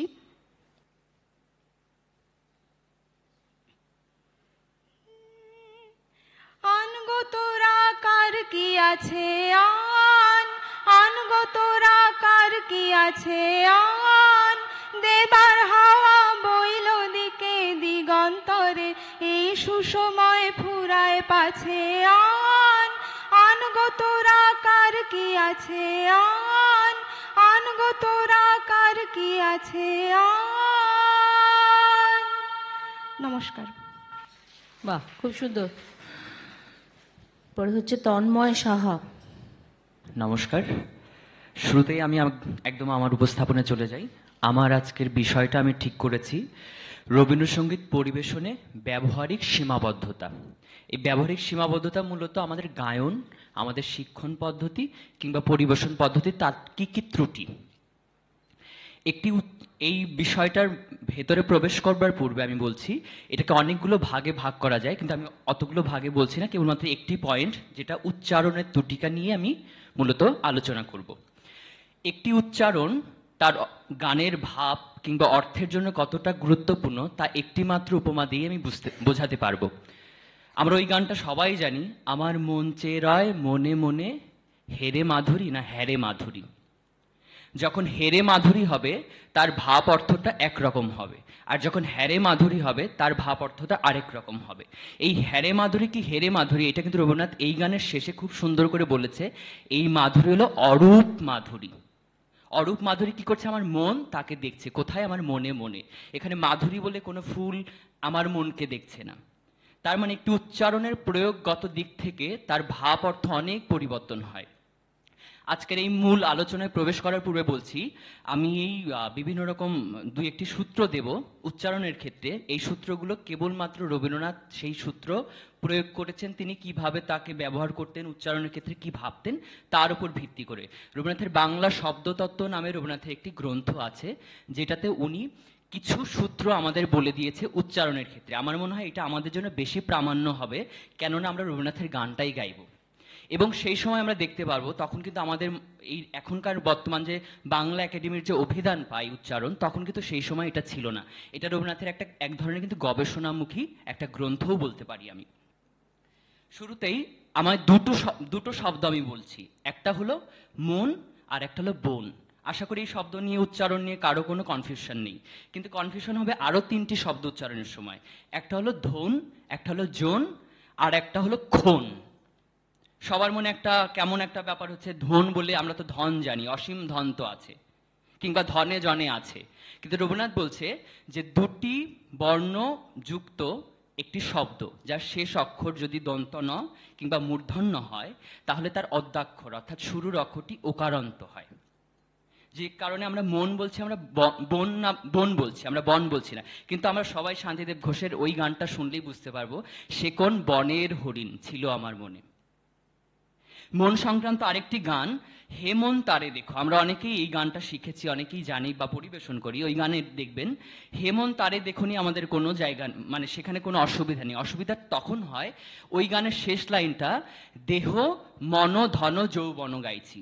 কিন্তু এখানে দেখুন হে মন বলছি, কিন্তু ওখানে গিয়ে বলছে দেহ মন ধন। এই মনটা কি আলাদা কোনো কিছু? তা কিন্তু নয়। তার মানে একই গানে আমরা দু রকমের উচ্চারণ করছি। উচ্চারণ দু রকম হওয়া তখনই বাঞ্ছনীয় যখন ভাবগত দিক যদি আলাদা হয় কিংবা অর্থগত দিক যদি আলাদা হয়। এই ধনে জনে গানটি আমরা আরো পাই, তোমায় নতুন করে পাবো বলে রবীন্দ্রনাথের উচ্চারণ, হারাই ক্ষণে ক্ষণ ওমর ভালোবাসার ধন। দেখো একটা ছন্দেরও একটা মিল আছে কিন্তু এখানে। এবং আমরা ধনে জনে গানটা তো শুরুতেই আমরা দেখতে পাই যে ধনে জনে আছে, সেই গানটার কথা আমরা বুঝতে পাই। কিংবা একবার তোরা মা বলিয়া ডাক জগত জনের শ্রবণ জুড়াক। আমরা একজন বলি না, একজন। আমরা প্রয়োজন বলবো না, আমরা প্রয়োজন বলবো। এই প্রসঙ্গে আবার রবীন্দ্রনাথ বলছে এই জন আর জনটা আমরা কখন কিভাবে বলবো। এই জনের পূর্বে যদি কোনো দীর্ঘ কিংবা রস্বইকার হয়, তখন কিন্তু এই জনটা আর জন থাকে না, তখন জন হয়। যেরকম কুজনহীন কানন ভূমি হয়ে যায়, আমরা বলি সুজন, সুজন বলি না। এই প্রসঙ্গে রবীন্দ্রনাথ বলছে এই নিয়মের ব্যতিক্রম হিসাবে একটা শব্দ আছে বল। এই বলের পূর্বে যদি আর কিছু বর্ণ বসে তখন হয় কেবল বা ধবল, কিন্তু আমরা উচ্চারণ করি ধবল কেবল। কিন্তু রবীন্দ্রনাথ বলছে তখন এই বলটা তখন পরিবর্তন হয়ে বোল হয়ে যায়, অর্থাৎ ওকারান্ত হয়ে যায়। আমরা ওই গানটা সবসময় বলি যে অমল কমল ধবল লেগেছে মন্দ মধুর হাওয়া। সেটাও শান্তিদেব ঘোষ তথা সুচিত্রা মিত্র থেকে শুরু করে অনেক এরকম কিংবদন্তিরা গেয়ে গেছেন। কিন্তু দেখুন অমল ধবল, রবীন্দ্রনাথ বলছে ধবল, কিন্তু অমল কেন বলছি, কারণ মল শব্দটা একটি আক্ষরিক অর্থ আছে, বিষ্ঠা বা নোংরা। কিন্তু তার পূর্বে যখন বসছে একটা বিপরীতার্থ প্রকাশ করছে। যেরকম আমরা অনিমেষ বলি না, আমরা বলি অনিমেষ, একটা বিপরীতার্থ। নিমেষ মানে যা দেখছি, অনিমেষ মানে জাস্ট অল্প অল্প পরিমাণ, জাস্ট চোখের পলকে দেখা যেটা। তার মানে বিপরীতার্থে তার উচ্চারণের একরকম হচ্ছে এবং তার আক্ষরিক অর্থ ভেদ হচ্ছে সেখানে। এরকম একটি শব্দ অধীনী পাবো। বাল্মীকি প্রতিভা করতে গিয়ে আমরা যেরকম শিখেছি রাখো এ অধীনী জনে, আমরা অধ্যক্ষ বলি, আমরা বলি অধ্যক্ষ। অধ্যক্ষ তখন হবে যখন সেটা স্বতন্ত্র একটি অর্থ প্রকাশ করবে। এরকম কিছু শব্দের ব্যতিক্রম রবীন্দ্রনাথ বলেছে, যেরকম মন্দ শব্দটি আমরা বলি, ওটা মন্দ্র বলতে বলেছেন, মন্দ। এবং মন্ত্র আমরা বলি না, আমরা বলি মন্ত্র। মন্দির বলি, আমরা মন্দির বলি না। আমরা নন্দিত বলি, আমরা নন্দিত বলি না। তাই এই উচ্চারণগুলোর ক্ষেত্রে কিন্তু আমাদের অবশ্যই খেয়াল রাখতে হবে যে আমরা কি উচ্চারণ করছি, বাংলা অভিধান কি বলতে চাইছে। আরেকটি শব্দ কর্ম যখন প্রবল আকার, আপনারা খেয়ালবেন প্রবল আকারের স্বরলিপিটা খেয়াল করেও দেখবেন প্রবলের বর পরে কিন্তু কোনো হসন্ত নাই। তার মানে কি, আমরা জানি হসন্ত থাকলে সেটা ওকারান্ত উচ্চারণ হয় না। আপনারা কিন্তু আমরা সব রেকর্ডে পাই কর্ম যখন প্রবল আকার, কিন্তু এখানে রবীন্দ্রনাথের কথা মতো হচ্ছে প্রবল আকার, এবং স্বরলিপিটাও সেইভাবেই কিন্তু করা। কেন প্রবল আকার হচ্ছে, এই প্রসঙ্গে রবীন্দ্রনাথ বলছে কোন বর্ণের শুরুর বর্ণে যদি র ফলা কিংবা ব ফলা থাকে, তার সেই বর্ণটি এবং তার পরবর্তী বর্ণটি কিন্তু ওকারান্ত হয়, সেই কিন্তু প্রবল বলছি। আমরা ব্রহ্ম শব্দটি আমরা সবাই জানি, ব্রহ্ম, আমরা কিন্তু ওটাকে বলবো না ব্রহ্ম বলি না, কিন্তু ব্রহ্ম একই জিনিস কিন্তু ওখানে হচ্ছে।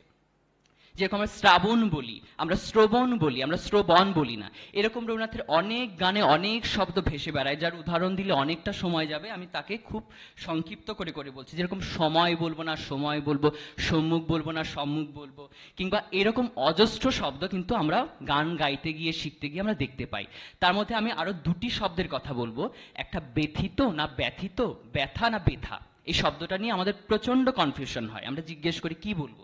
এই প্রসঙ্গে রবীন্দ্রনাথ বলেছে যে জ ফলার পরবর্তী শব্দ যদি ইকারান্ত হয়, তাহলে তার সেই জ ফলাটা এর মতো উচ্চারণ হয় না, সেটা এ হয়ে যায়।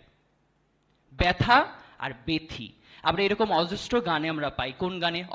আমরা অমৃতের সাগরে, ওখানে দুটি শব্দই উনি পরপর ব্যবহার করেছেন অন্তরাতে, ব্যথা বেথি, বা ব্যথিত জন বলছি, সে যে ব্যথিত হৃদয়ে বলছি, কিন্তু অনেকেই আমরা গাইছি ব্যথিত এই শব্দটি প্রয়োগ করছি। কিন্তু আমার কথাটা হচ্ছে আমরা কেন বলছি, কারণ প্রামাণ্য হিসাবে স্বয়ং রবীন্দ্রনাথ এটা বলছে, এবং আমরা বাংলা অভিধানও সেম জিনিসটাই আমরা পাচ্ছি। এরপরে ক্রন্দন শব্দটি নিয়েও আমাদের প্রচন্ড বিভ্রাট আছে। ক্রন্দন না ক্রন্দন, এই শব্দটি আমরা সংশয় তিমির মাঝে আভোগটা দেখলে বুঝতে পারবো। নিবারো নিবারো প্রাণেরও ক্রন্দন, কাটোহে কাটোহে এ মায়া বন্ধন।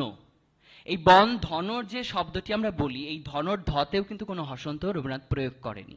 আপনারা বলতে পারেন তাহলে হসন্ত থাকলে তাহলে শতত তো গাইছি, কিন্তু সেটা বাংলা অভিধান বলছে যে শতত সঠিক উচ্চারণ না, সেটা শতত। এই শতত আর শত তার মধ্যে কিন্তু একটি পার্থক্য আছে, তার আক্ষরিক পার্থক্য আছে, তার উচ্চারণগত পার্থক্য কিন্তু আছে। আমি এবার শেষ করব আরেকটি বিষয় নিয়ে। এটা রবীন্দ্রনাথ বলেছেন যে এ শব্দটি নিয়ে আমাদের সবচাইতে অসুবিধা হয়। সেটা এখন বললে আমাদের কোনো অসুবিধা নয়, এমন বললেও কোনো অসুবিধা নয়। আমাদের অসুবিধাটা হয় এমনি বললে না এমনি হবে, এখনই বলবো না এখনই বলবো, এই শব্দগুলো নিয়ে আমাদের অসুবিধাটা হয়। শুরুতেই আমি এই দুটি শব্দ এমন আর এখন শব্দটির কথাটা আমি অর্থবোধক উচ্চারণটা আমি করছি। এমন শব্দটা মানে এমন সময়, মানে আজকে যে সেমিনারটা হচ্ছে এমন সময়, একে যদি আরো গুরুত্বপূর্ণ করে বলি, আরো সুনির্দিষ্টভাবে বলি, তখন বলে এমনই সময়, অর্থাৎ একটা ই প্রত্যয় যুক্ত হচ্ছে, এমনই সময়। কিন্তু আমি বলবো যে এমনি, কখন এমনি কথাটি বলবো, এমনি এসেছি, আমার কোনো তার উদ্দেশ্য, কোনো কারণ বা কোনো প্রয়োজন নেই। যেমন আমরা ওই গানটা পাই, এমনি করে যাই যদি দিন যাক না, কারণ আমি তো আজকে আমার গানের যে মিলবো, যার পাখনা মিলবো, সেটা তো আমার সেই কাজ আমি ব্যস্ত, তাই এই দিন কেমন করে কাটছে সেটা নিয়ে আমার কোনো ভাবনা নাই। কিন্তু এই যখন উদ্দেশ্য প্রণীত ভাবে হয়, সেই এমনি কথাটি তখন এমনি হয়ে যায়। কখন হয়? আমারে তুমি অশেষ করেছো এমনই লীলা তব, এই লীলা তোমার উদ্দেশ্য প্রণীত লীলা। এখানে এমনি লীলা না, তুমি যে লীলাটা করছো তোর এমনি এমনি করছো না, তুমি একটা উদ্দেশ্য, একটা ভাবনা নিয়ে তুমি সেই লীলাটা করছো। কিংবা এমন ওই গানটি আমার এখন যেটা মনে হচ্ছে,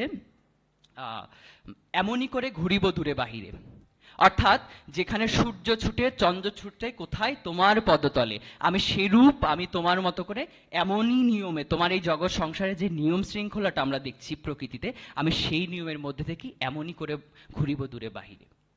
আর আমরা আরেকটি গানে পাই, এখনই কি তোমার হলো যাবার বেলা।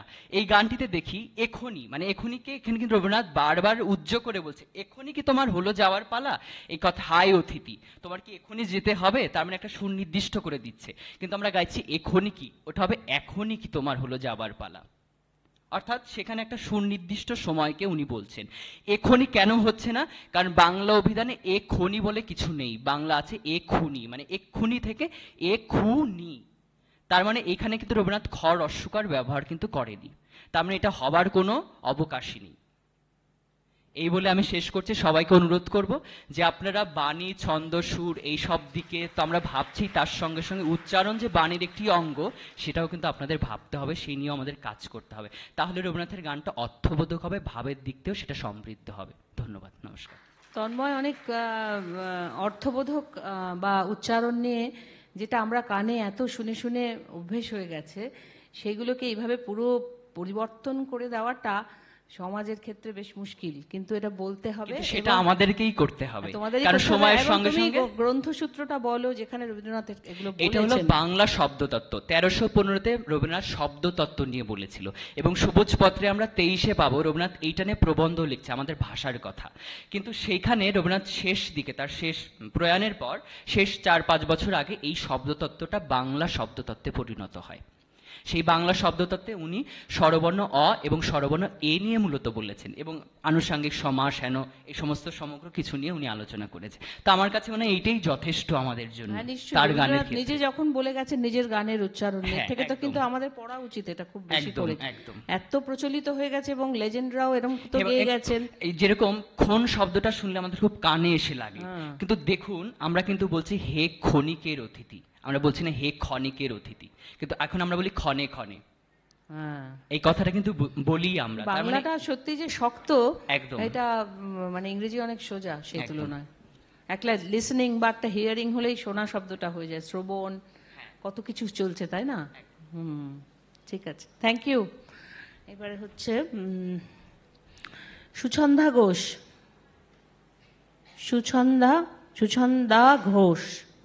Respected head of the department, esteemed colleagues, friends, co-speakers, and my dear students, a very good afternoon to you all here.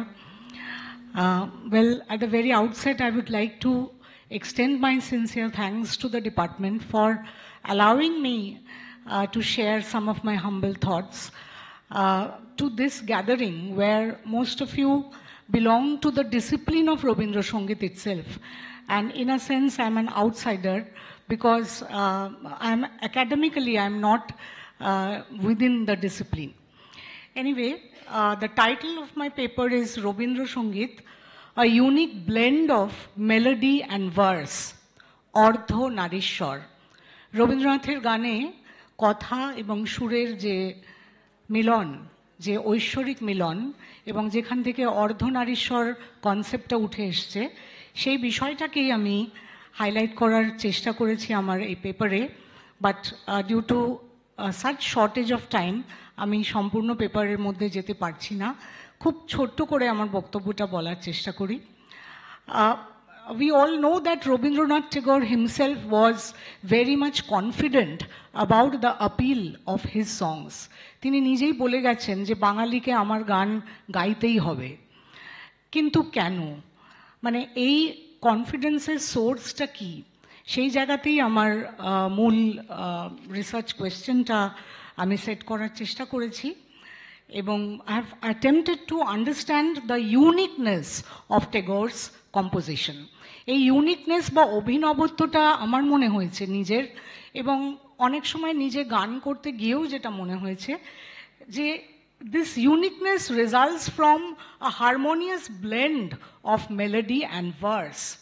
And this union is the strongest force in Tagore's composition, through which he brought back the importance of lyrics and the meaning of words. আমরা জানি যে একটা সময় পর্যন্ত বিশেষ করে Hindustani classical মিউজিকে particular কথা ততখানি, তার কাব্য গুরুত্বটা হয়তো ততখানিও ছিল না। পরবর্তীকালে যেটা রবীন্দ্রনাথের লেখায় বা তার যে কম্পোজিশন, সেখানে সেই গুরুত্বটা আমরা পেয়েছি। So Tagore songs actually have dual importance, both as poetry and as a song, and they coexist. দুটোকে আলাদা করে আমরা কখনো ভাবতে পারি না, এবং তার কথার অনুসারী হয়েই তার সুর রচনা হয়েছে, এটা আমরা সবসময় বলতে পারি। And I think you are all aware of the fact that from a very tender age, Rabindranath came into close contact with various genre of music. And he has liberally borrowed from every genre of music, starting from the local music going to the global scale.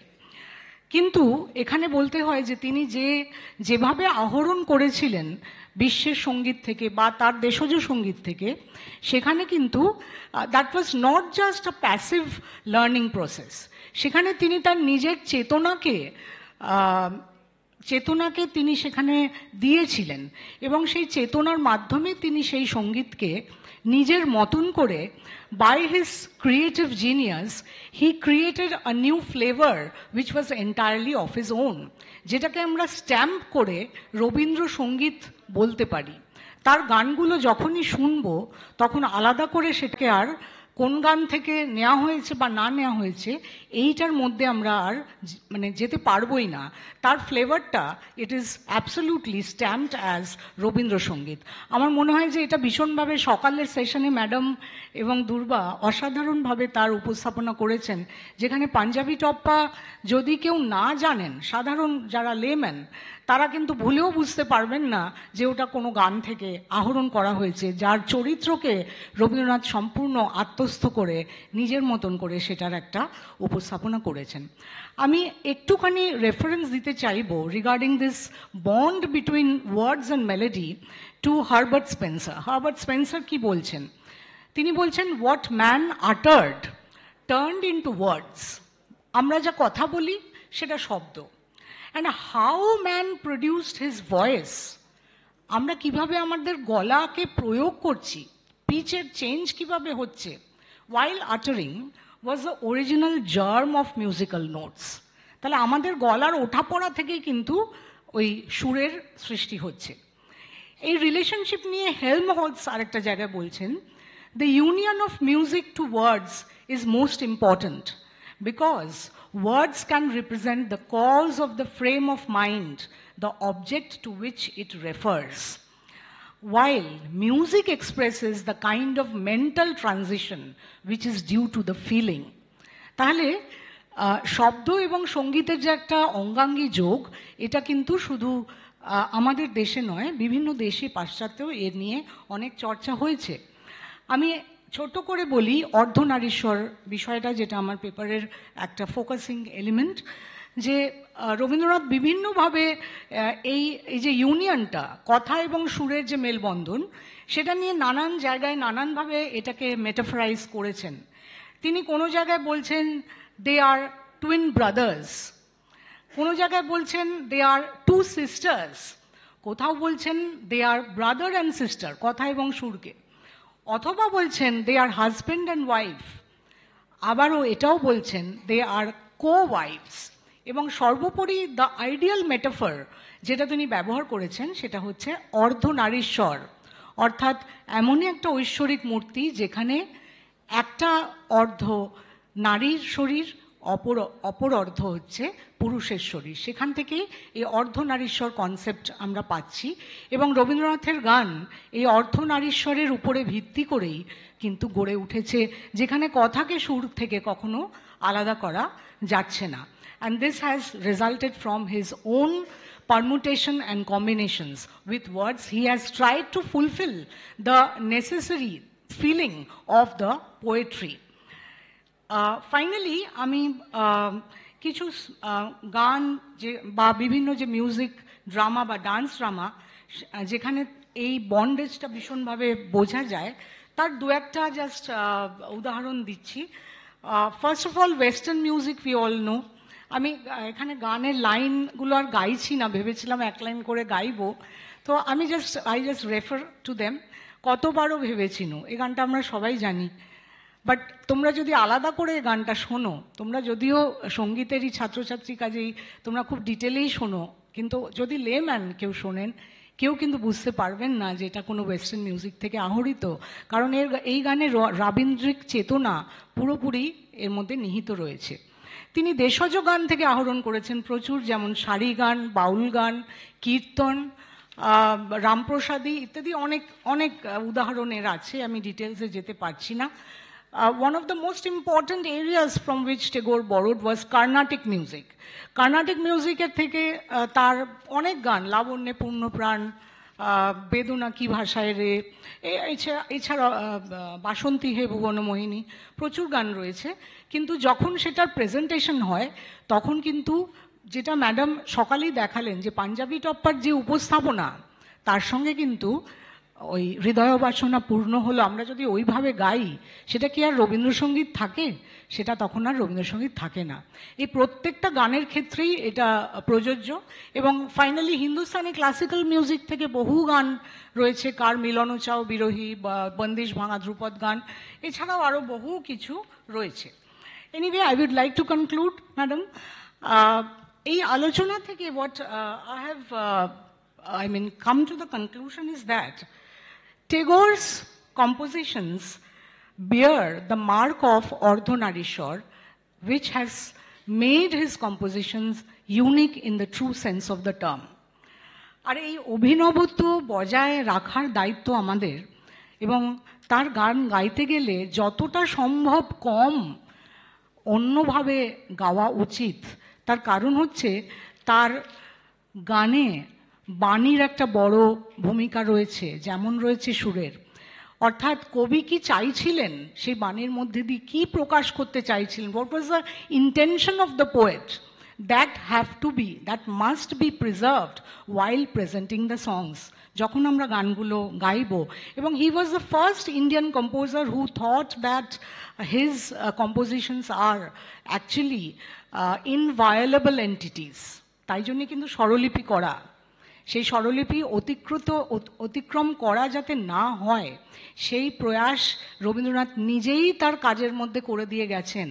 আমাদের আলাদা করে কিছু করতে হয়নি, আমাদের এই সম্পদ preserve করাটা শুধুমাত্র আমাদের দায়িত্ব। এবং we can maintain the distinctive identity of Tagore songs if we render them as closely as possible to which the poet wanted it to be. Thank you so much. Wonderful. Actually মানুষ তো ছিলেন একজনই, তার কত দিক, এবং আমি তো বলবো যে রানিং এমপ্লয়মেন্ট এক্সচেঞ্জ ছিলেন উনি। রবীন্দ্রনাথকে ভাঙিয়ে আমরা সবাই খাচ্ছি, তাই না? একটা ডিপার্টমেন্ট, সেই ডিপার্টমেন্টে আমরা অ্যাপয়েন্টেড, তারপরে ছেলেমেয়েরা আবার এই পড়াশোনা করেই পাশ করবে। এবার ওনাকে নিয়ে গবেষণা করতে করতে তো মানে এরিয়া অফ থিঙ্কিং অনেক বেড়ে যাচ্ছে। সুতরাং তখন কি করেছিলেন উনি, ধ্রুপদ কি করেছিলেন, খেয়াল কি করেছিলেন, ওগুলো তো খুঁজতেই হয়। যেমন আপনারা সবাই খুঁজছেন নানা কিছু নিয়ে, উচ্চারণ নিয়ে, এই নিয়ে তাই নিয়ে প্রচুর গবেষণা কেমন করে করতে হবে, সেই সব দিকগুলো আমরা আলোকপাত করছি। সুতরাং Tagore was the greatest blessing to the Bengalis, একদম একটা and to the world also. একজন মানুষ এতজনকে ভাবাচ্ছেন এত বছর পরেও, আরো ভাবাবেন আশা করি। বিশ্বের কততম আশ্চর্য জানি না, মানে এর কোনো ব্যাখ্যা নেই। Thank you. তো এবারে সুলক্ষণা ঘোষ